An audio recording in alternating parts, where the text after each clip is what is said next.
Bien, continuando con la presentación, voy a hablar ahora sobre el flujo en el medio poroso de las soluciones poliméricas. En este punto vamos a hablar de varios aspectos como son la retención del polímero, cuando la solución polimérica fluye en el medio poroso, el volumen poroso inaccesible, el factor de resistencia residual, la movilidad del polímero, entre otros. Y bueno, hablando de la retención del polímero, esta es causada primordialmente por la absorción de polímero en la superficie del medio poroso debido a fuerzas de tracción molecular entre las moléculas del polímero y las moléculas presentes en la superficie del medio poroso.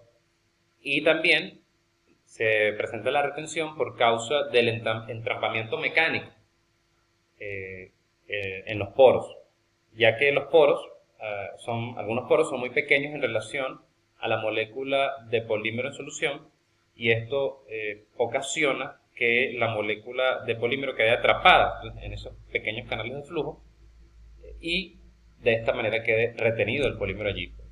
Entonces, esta retención de polímero puede causar que en la medida en que el tapón de polímero o la solución polimérica avanza en el yacimiento, vaya perdiendo concentración de polímero, y eso vaya ocasionando la disminución de la viscosidad del frente.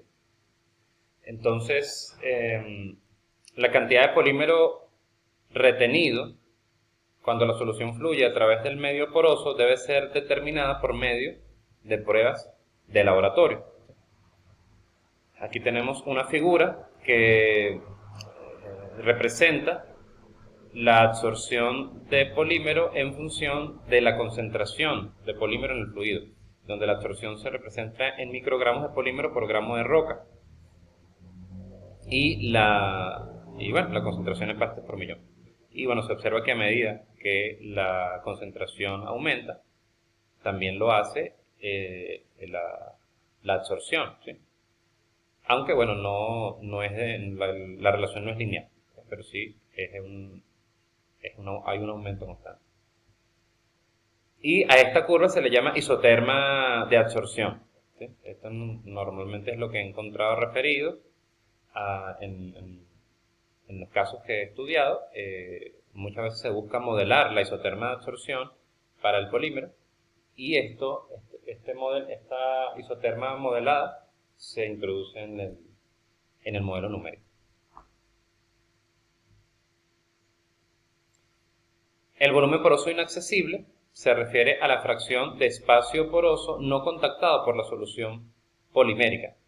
Esto ocurre ya que los polímeros no fluyen a través de todo el espacio poroso contactado por la salmuera, debido a que las moléculas de polímero son más grandes que algunos poros de la roca, de manera que lo que ocurre es que el polímero no entra pues en esos poros, y como que digamos que lo salta y continúa su avance.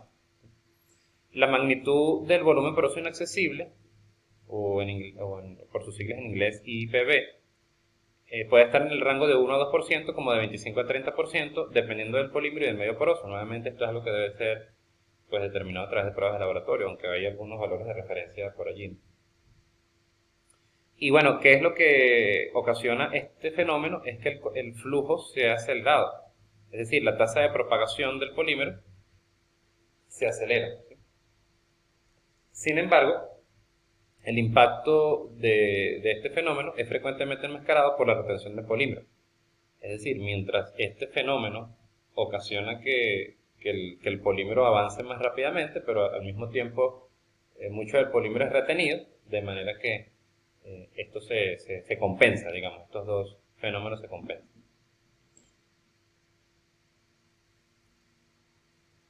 La reducción de la permeabilidad, como mencioné anteriormente, la retención de polímero reduce la permeabilidad aparente de la roca debido a que este polímero retenido obstruye los canales de flujo. Y hay un factor que es normalmente utilizado para describir la disminución de la permeabilidad efectiva. Ese es el factor de resistencia residual, y es definido como la movilidad del agua entre la movilidad del agua luego de que el medio poroso fue contactado por la solución polimérica.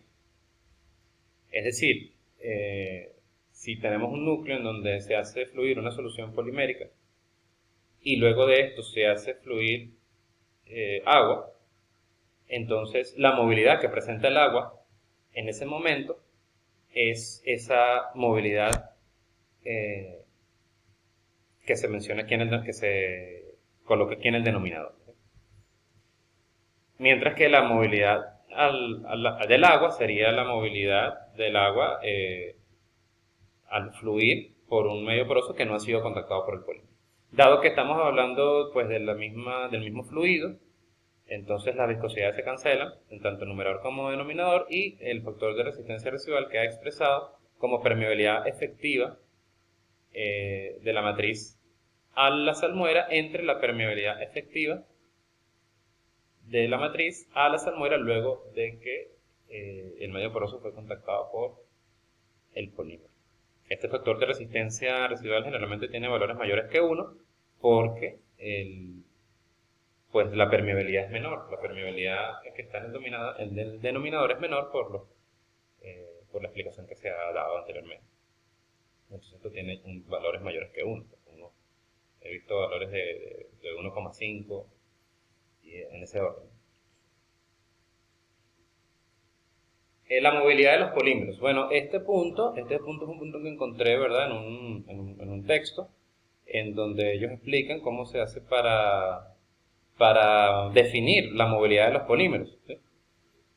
Bueno, como se sabe, o sea, como se mencionó anteriormente, la región shear thinning frecuentemente incluye el rango de la mayoría de las tasas de avance de frente en los yacimientos. Entonces, bueno, este comportamiento es necesario describirlo y modelarlo. Los datos que describen el flujo de polímeros en medio poroso pueden ser obtenidos por medio de pruebas de flujo en estado estable en núcleos o muestras de arena.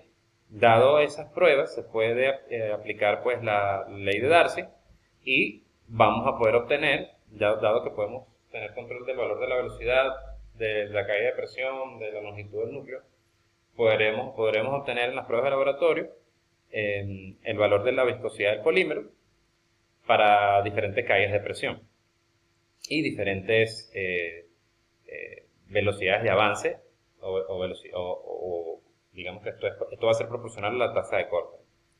Entonces, si definimos la movilidad del polímero como la permeabilidad del medio poroso del polímero entre la viscosidad aparente del polímero a la tasa de corte existente en el medio poroso, y tenemos el valor de la movilidad, entonces podríamos hallar, si tuviéramos uno de ellos, podemos hallar el otro.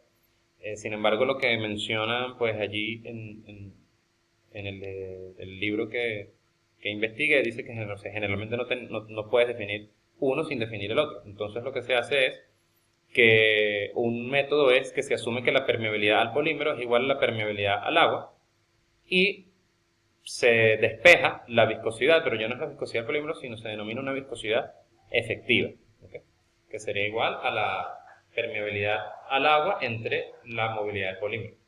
Y otra es asumir que la permeabilidad del polímero es igual a la permeabilidad al agua luego que la solución polimérica contactó el medio poroso, que es un factor que definimos en una gráfica anterior, y luego despejar igualmente, y esta sí se le llama viscosidad del polímero, aunque vemos que está definido en función de la permeabilidad efectiva al agua, no específicamente al polímero. Entonces, bueno, es cuestión de saber de lo que se está hablando y saber cuál es el valor que se está manejando, ¿okay? Y bueno, aquí tenemos una gráfica de viscosidad efectiva versus tasa de avance del frente en pies por día, y observamos que la viscosidad va disminuyendo a medida que va aumentando la velocidad, lo cual es un comportamiento shear thinning. También se define un factor de resistencia, el cual es la movilidad del agua entre la movilidad del polímero. Obsérvese que este es diferente al factor de resistencia residual porque el denominador en el factor de resistencia residual es la movilidad al agua luego que el polímero contactó el medio poroso. En cambio aquí es la movilidad del polímero. Y dado que estas movilidades se consideran a iguales velocidades de avance del frente, entonces esta expresión puede quedar en función de las caídas de presión.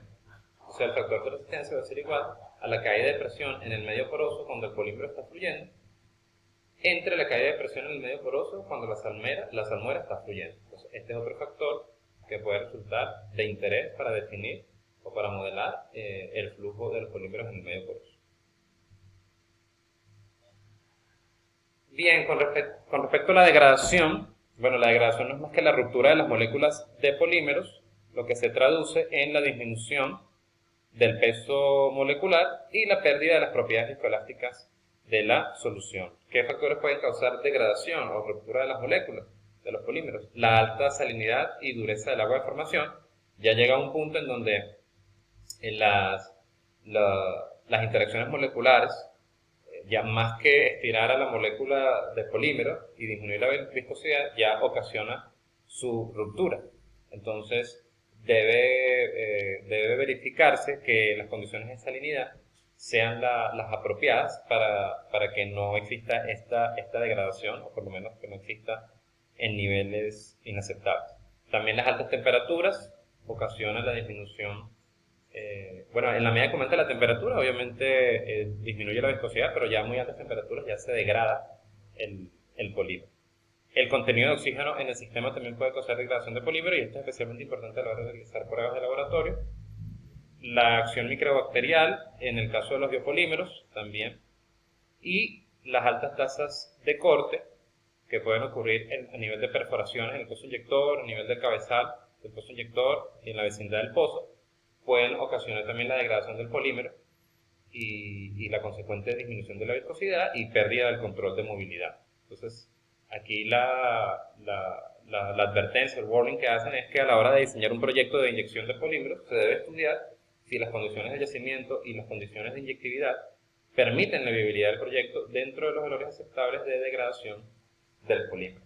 Entonces, bueno, debe conocerse cuál es el comportamiento del polímero en función de cada uno de estos factores, y se debe asegurar que las condiciones de trabajo no ocasionen la degradación del polímero, o por lo menos no a valores inaceptables. Bien, aquí voy a terminar con la explicación de los polímeros y voy a continuar adelante en el próximo video con la explicación de surfactantes.